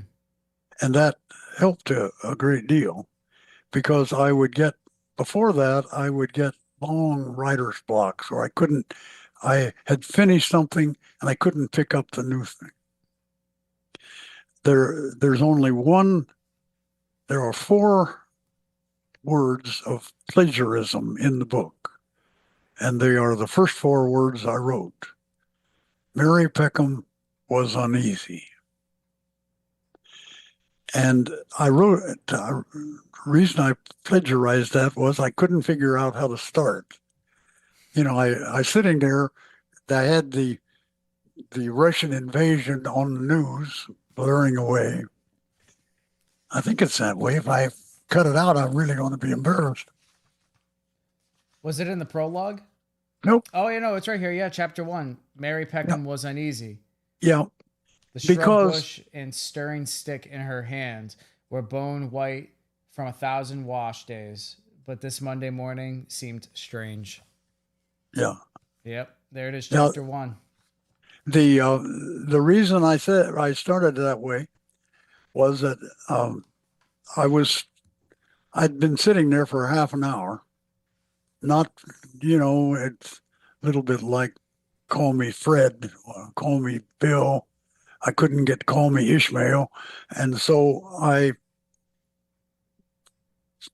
remembered Don Brown, one of the 3 of us that started this. Don had written a article, I think, for the Iowa magazine, and he had started it. Mary Peckham was uneasy, and I got thinking, I can't do him better than that. I mean because that's exactly what she was feeling. It was very clear. She was doing the wash on the back porch. The house was quiet. The shades were drawn. The animals were upset out in the barn because they hadn't been fed. The kids weren't playing. Nobody had gone to the outdoor bathroom, out to the privy. And that wasn't normal. Something was wrong over there. What's going on at the moors? And she was uneasy while she did the wash for an hour or more and finally got up nerve enough to go over and try to see what's going on and couldn't, and called the brother, and the whole thing got started. And so I realized, that's the best start I can do. I can't get a better start. And Don's a good friend. He's not going to sue me. And he's dead now anyway, so I deny it. Now you can start the second book with it. Yeah, I can do it over and over again. But anyway, it was difficult for me to write. The other thing I learned was I didn't do any editing as I wrote. I mean, I wrote in longhand. I didn't write at a typewriter because I wanted to be outside for one thing. It was nicer out there. And there's a lot of sitting and looking out the window thinking about how do I want to do that. That second part of that second sentence where the stirring stick were bone white and things like that, that gradually evolved. I put her down at first that she was doing her wash in the morning and kind of a thing like that. But I think, you can't, this isn't going to work if you don't make it a little more interesting than that. You got to come up with something. And I finally got it. I can remember my old aunt, and when I was a kid, they had a scrub brush and a stirring stick to work with the wash, and they were white because they had been in the water so much over the years. And so I thought, well, I will. I think that's a good idea. I'm going to have it white. Well, what kind of white? I need an additive. What am I going to do? And I fussed around with it and started different things. And I didn't want it to have a snowy white. That's kind of, you know, Christmas Christmas bells and things like that. I wanted to set the mood. I wanted to catch something like that. And so all of a sudden it hit me, well, why not bone white? Bones are white. And I worked in a butcher shop as a child. I knew about those things. And so uh, that sentence grew out of that thought, thing like that. But once you get writing something, there's some momentum there. There's a impetus to keep going, and one idea suggests another. And if you break that continuity because you got the wrong word back here, then it fits and starts. It's like a car that's got a bad plug and it jumps and then it starts and so on. And so I did, as long as I was writing, I would know, no, that's not right, but I'm not going back. And then I would go back the next time I came. I got the chapter finished. I come back and I would sit there and read it. I read everything out loud. Oh, I think that's partly my dyslexia, but in doing it, I could hear it. Does it sound good? Does it sound sensible? Can you follow what I'm saying? And I would make changes. And on the average, I did that about 7 times before I was satisfied with the edit, that it was what I wanted to say. And then I would hand copy it slowly and use a dictionary to get all of the words spelled right. And I would punctuate it if I could. I'm not very good at punctuation either, but I'd do the best I could. And then I had a woman at Luther College, secretary at Luther College, not my secretary, but another one. I had a secretary, and she did some Villisca typing for me, but not this. She was gone then. But the woman was very good as a proofreader and a editor. And so she would make she didn't make very many editorial suggestions, but she would correct my punctuation. She would catch some words I'd missed, spelled, and got it that way. Then I sent it off to the people at the film people, the Rundles, and I think Tammy primarily. She had been an editor for the the Los Angeles magazine for a while, and she gave it a editorial read, and she would mark areas and say, "Do you really do you want this chapter or this paragraph? Why don't you just drop this paragraph?" And sometimes I would, and sometimes I wouldn't. And she would sometimes say, she'd write in a alternate phrase up above. You just for your consideration. And sometimes they were good. Well, she's probably a much better writer than I am. So often they were good. But she didn't make any. We didn't fight about it. If I didn't do it, if I didn't want it, she didn't write back and say, "Well, that's terrible. We're not going to publish it until you make that change." But she provided a lot of help, and again gave it another read through. And then we we published it, went out, and 3 days after that, I got a call from an older lady in Shenandoah, Iowa, which is down by Villisca.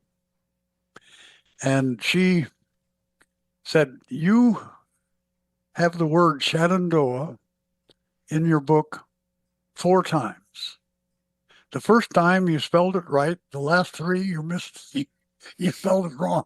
So all of us looking at it read right through that error. And I said, well, because of the wonders of electronic publishing, by tomorrow night, that'll be corrected. That's hysterical. Yeah, Yes, spelling's always something that I've struggled with. Like since I was a kid in grade school, I've never been good at spelling. And I've had a hard time reading as well. So I use a lot of audiobooks to assist in reading because sure. I have a hard time reading. Well, I was always a good reader, and I've always had a good memory.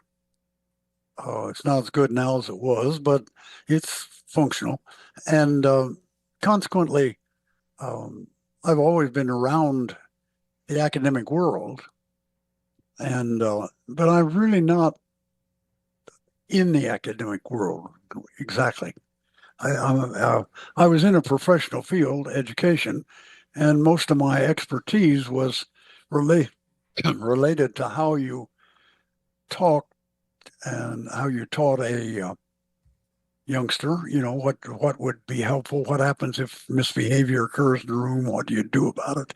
How do you handle the record keeping? Things like that. So that, but my career has not been equivalent to someone who is a chemist or a English teacher or an English, a literature teacher, things like that. So writing, I don't approach it easily or quickly, but I got one done. Hey, it's one more than me. I'm not sure if I'll ever write something. I would like to, but I'm not sure if I will. Well, I had to do it in very little pieces. I mean, I couldn't sit down and do it Yeah. nonstop. I just couldn't do that. Yeah. One Takes Adventure says, Mr. Epperly, I've been researching the 1906 Acerman Axe Murders in Florida. Mr. Acerman was a traveling preacher of the same faith as Reverend George Kelly, and the family lived near the Louisville and Nashville Road. Nashville and Louisville. Yeah, and she reversed them. In Millen. Based on your research, do you know enough about Kelly's movements between 1905 and 1907 to place him near Northwest Florida, or rule him out as a possibility entirely? Kelly came to America in 1904, so he was in America at that time. He never left, by the way. Some people think he went back to England, but he did not. But anyway, I don't know very much about what he did. I know a little bit about what he did between 1904 and about 1908. But he, to my knowledge, during those years, he started out in North Dakota. He's preaching all this time. North Dakota, he went to Minnesota, he went to Iowa, then he went to Kansas, Nebraska, and back to Iowa. And that pretty much consumed those 8 years that he had between 1904 and 1912. But I don't specifically know. I don't have any evidence. I've never run across anything suggesting that he went out of that kind of tight Midwestern circle. Yeah. So I can't help her very much, I'm afraid. I don't really believe he would have been in Florida at any time. I don't know if he ever went to Florida. He had virtually no money. He and his wife, they were very poor. And he he did, though, do what he was on the Chautauqua circuit, where he gave Chautauqua talks. Uh, and during that time, he claimed to have given it 300 times. I don't know if that's true or not, but he claimed it. Um, but most of those were in the vicinity of where he was preaching. He talked about what life was like in England. He was a boy growing up in England, and he charged a fee for that. And he was trying to supplement his income. Understandably, he was poor. As he put it, man can starve to death working for the Methodist, and that's why he tried to become a Presbyterian, but got kicked out of the seminary the next year, and so on. Let's see what we got in the chat here.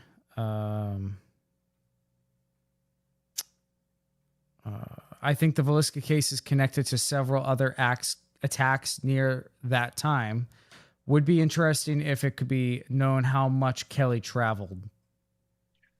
Well, that could be traced a bit, I suspect. I haven't followed that, but he claimed to be on the Chautauqua circuit, and I do have one ad where this was after he had been after he'd been convicted of obscene material in the mail and been sent to the mental hospital and then released and was on probation. He put an ad in, I think it was a Moody Institute, where they advertised for evangelical preachers, so that if you wanted to have a revival in your town, and whether anybody answered the ad, I don't know. And but he did give revivals different places, but they always were within railroad distance of his current preaching assignment, because he had to work. He didn't have any money at all, so he had to work. He couldn't just go traveling around. He wasn't independently wealthy in any way. So I don't. And a lot of people have said that he was a peeping Tom, and people knew that. He got caught in more than one place. But he also was a firebug. He lit fires in some towns, and he confessed to that. So that they wondered. There's a general feeling that a serial killer, he would not be assertive, dominant, aggressive enough to be a serial killer. And he was a tiny man, 5'2". Oh, he's 5'2". I thought he was 5'4". I think he's 5'2", but 5'2". I could be wrong. But it's in Either the book. way. It was. They took his measurements when he was arrested, so it's a fairly accurate thing. But he weighed 119 pounds. I wish. So he was. Hey, get sick like I did. Lose weight. I've lost a lot of weight. But anyway, he was that I don't know. I've read a little bit about serial killing, not very much. Certainly not an expert by any means, but they're doing a lot of work now with genealogical backgrounds and relating people, finding someone who is a serial killer in a family, because they know the person they suspect is from that family, and they ask them, would you know anybody in your family who might be a serial killer? And they name this person, and then they use that as a lever to get a confession or something like that. I don't know how much. In one sense, the scene in Villisca was not violent, in the sense there was no running around the room chasing him with an axe and killing one person in this closet and someone else on the dam port, or someone else in the kitchen, because if you had, there would have been blood all over. The blood was all concentrated on the beds. Yeah. Little drops had been thrown from the bed to nearby, but this idea that there were pools of blood on the floor, the only victims where blood actually soaked through the mattress and got to the floor was the husband and wife, Joe and Sarah, upstairs. Yeah, they're just larger and therefore they Yeah, have more blood. yeah, that's right. Yeah. I'm going to ask one more question. Let's see what we can find here. Okay, here's a good one. What do you think about the house being used for paranormal investigations? What are your thoughts on ghosts? That'll be the last question before we wrap it up because not Rich, I'm sorry. Ed, it is your wedding anniversary. Yes, it On the is. Villisca, That's right. on the date. I have a feeling that was by design. No, no. My wife picked the anniversary. I picked the date, and I didn't tell her that I knew quite a bit about the 10th of June already. I was, Where was the honeymoon? Was it at oh the no, Villisca house? no, no, no, no, no. We were teaching in a town, about the size town I live in now, Pella, Iowa, which is a Dutch community. I was there in the high school, teaching history in high school. She came to the school as a student teacher. She was from Pella. They have a college, Central College. And so I met her in the hall and we talked. And pretty soon I was 25 and ready to get married. And I said, let's go out for dinner. And we did. And one thing led to another. And a year and a half later, we got married. Um, it As far as honeymoon, we went to northeast Iowa and up along the Mississippi, and then we went. I can't remember. Went to La Crosse. Guess that was about that. And we ran out of time because we got married on a Saturday, and on Monday, I was taking counseling classes at Drake University in Des Moines. So I had to get back to go to class on Monday morning. It's kind of a case of multitasking, I guess. That Yeah. we did the marriage and studied counseling all at the same time. But So what do you believe about, do you believe in ghosts, and do you believe that the Villisca house is haunted, and how do you feel about it being open for investigations? yeah, I do. I have been in the house several times. I don't know, dozen maybe not quite that many. I've been by it 100 times, but um, I have personally not felt any kind of a strangeness or unusual experience or things like that. So I don't. I've not really thought much about ghosts over the years.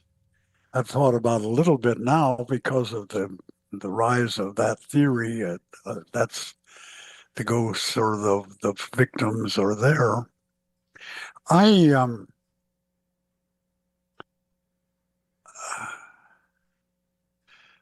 I have talked to, I guess, I've interviewed 4 people who lived in the house for an extended period of time.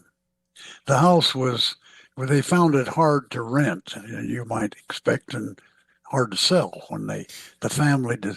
It's a big asset, and so they wanted to get money for it, and they tried to sell it, and it was finally bought. Well, it was rented first, I believe, in about 2 years, 1914 or 1915. They got it rented to a guy and his family who were new to town, and they lived in it for about a year. And then from then on, it was bought by another person who rented it for a long time. They lived somewhere else, but it was a investment property, and they got rent for for it. And then it was sold several times as a private home. And the people I interviewed, none of them reported anything unusual about being in the house. They never heard sounds or anything like that. Um, Do you believe in ghosts? the what? Do you believe in ghosts? No, No. not personally. Not personally. Um, I I haven't had much of an opinion on it. I haven't really the that uh, whole area of paranormal life and investigation and so on. I've made some friends in that area now because of Villisca. I've got a group of four, I think it is, that follow it in Council Bluffs, Omaha area, and we've talked several times, and they've all got copies of the book, and they like the book because it tells them where things happened, and that apparently, as best I can understand it, that creates a nexus of energy. If an event, a part of this happened, uh, or if you have any information about, well, the fact that the killer, when he swung the axe in the upstairs bedroom and hit the ceiling, he was probably swinging it over his head one-handed because of his excitement, You think and it was so? out in the middle of the room. Yeah. Really?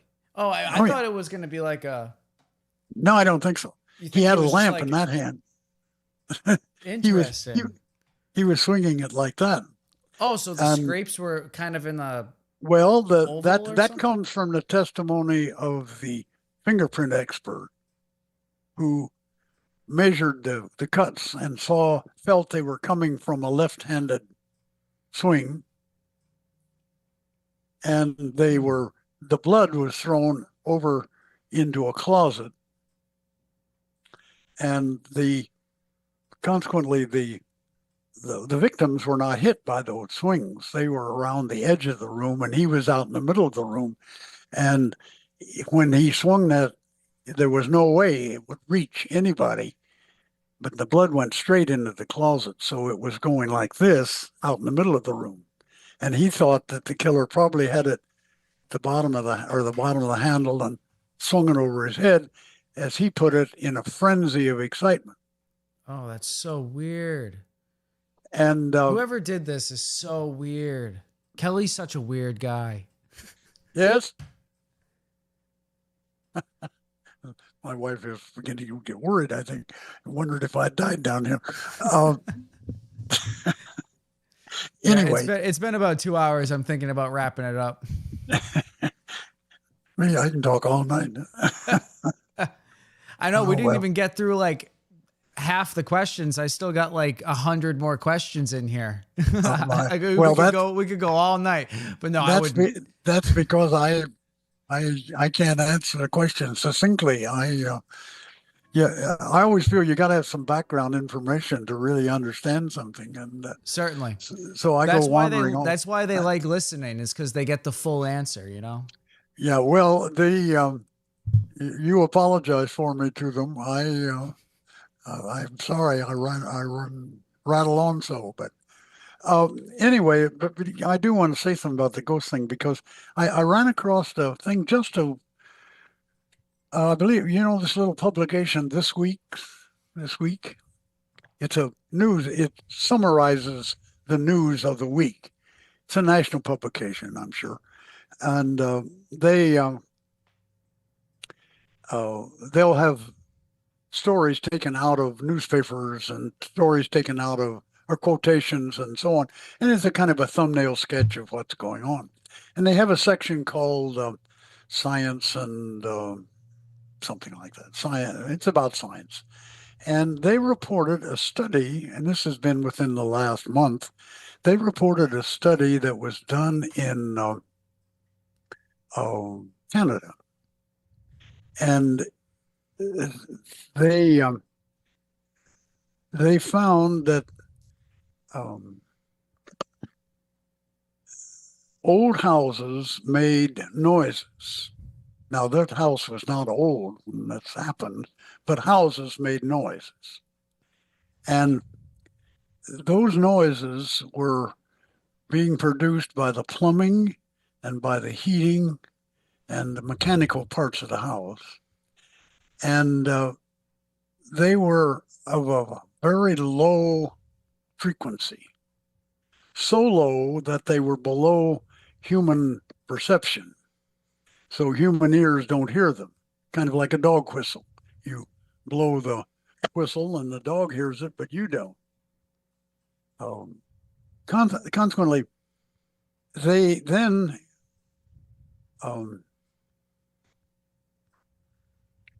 took people who they had a study involved 35 people, and they were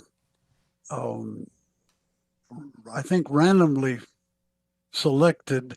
Some couldn't hear those things, but I know what they did. They broadcast a very low level thing that while they were talking to them like you and I, and that low level noise, some people started to get nervous and said, I don't really, I don't like this, or I'd like to stop this. There's something wrong here. And others didn't. They theorized that those people perceived those noises and others didn't. But they didn't perceive them as noise. They perceived them as some kind of a mental vibration or mental action. And then he put them in old houses that had low noises. He had instruments that would tell him.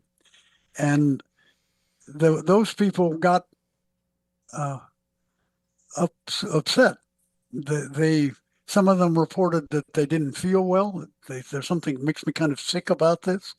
Others reported that they were frightened, that they seemed like there was something here. And he was theorizing that particularly they tried to, they gave them some, I suppose you would think of it as a stimulant. They said to them that, tell us what you think about this house, or would you like to live here? Things like that. And they're arguing that it may be that some people have more perception of that than others, and so some people go in the house and don't perceive a thing. It's just a house. Others go in and they start to feel uneasy. They think there's somebody here. They sound very much like what the paranormal people say about the house. I've got several paranormal reports I've collected over the years, and they say things like that. I didn't think there was anything about it, but when I got upstairs and I stuck my head into that closet, it was just frightening. Or someone else, I just knew that this was happening. Some people claim to hear voices and things like that. None of that have I ever done personally. Same. I've never had a personal paranormal experience, really. Actually, one of the, I think it's interesting that until it was picked up by a commercial operation, the Lynn's, the people who first owned it for public display, they in the film they have just a little passage, a minute or two in the film Villisca Living as a Mystery, where they talk about that, the modern interest in that. And they interviewed Darwin, the man that owned it, he and his wife. And they asked him about, well, what do you think? He said, well, I've never had any experience about this. I've never experienced anything in there. But some people say they do. And so, we open it up. That seems like a bit of there's a financial motive behind it as well. Yeah. And consequently, they, well, I think they saw that this is a really moneymaker, and it is. It's full for a long time in advance and big bucks. Certainly. 400 and some dollars a night. That's crazy. Really? Yeah, yeah. Wow. And it's not a motel. There's no bedding. You can bring in a sleeping bag if you want to, but they don't furnish it. There's no water. There's no lights in the house. None of that. That's all been taken out because it wasn't there in the time. Oh, so you're stuck with oil lamps. Yeah, that's right. Oil lamps and phone flashlights. That's right. Ed, thank you so much for joining me tonight. Well, it's been great fun. I enjoy it. I appreciate people who ask the questions. And Abby Normal 83 says we need 24-hour Ed Epperly-a-thon. They want a 24-hour Ed marathon. Well, I'm not sure I could do 24, but I could do 12. I couldn't do 24. Don't feel bad. I could do 12 standing on my head. Yeah, we got Justin says this has been great. Thank you. Yeah, it seems like everybody really enjoyed it. So thanks everybody who watched it. And says definitely haunted. Yeah, many people believe that, and I can't prove it isn't. I don't really pay much attention to that. Ed is such a treasure, and thank you for asking my question. Absolutely not a problem at all. I'm glad that we were able to get that answered for you.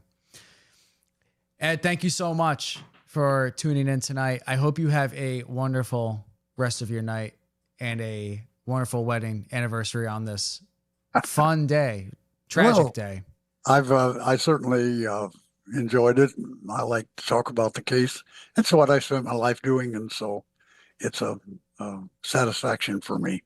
Hey, this is a lot easier than podcasting. Is a lot easier than writing a book. Well, it goes faster. I know that, but you do not get all the information in a podcast as you would reading the book. So if you are interested, Fiend Incarnate, Ed Epperly right here, the Villisca Axe Murders of 1912. It's a great read. I read it prior to our interview with Ed. We did 2 interviews with Ed. So if you guys like this, if you guys are new to the channel, check them out. There's 2 in-depth dives into the Villisca Axe Murder case. The book's called Fiend Incarnate, and I will make sure to have that link to Amazon in the description so you guys can check out the book on Amazon. Many of you have already read it, so if you've read it, comment down below what you thought about it. And if you're going to get it, let us know as well. It's definitely, it's 60 years of information, so I don't think you'll be disappointed. It was a great read. Rich and I both enjoyed it, and it is definitely on my bookshelf. Ed, thank you so much. Thank you. Have a good night, everybody. I will see you guys on Sunday where we talk about the Salem witch trials. Should be a great conversation.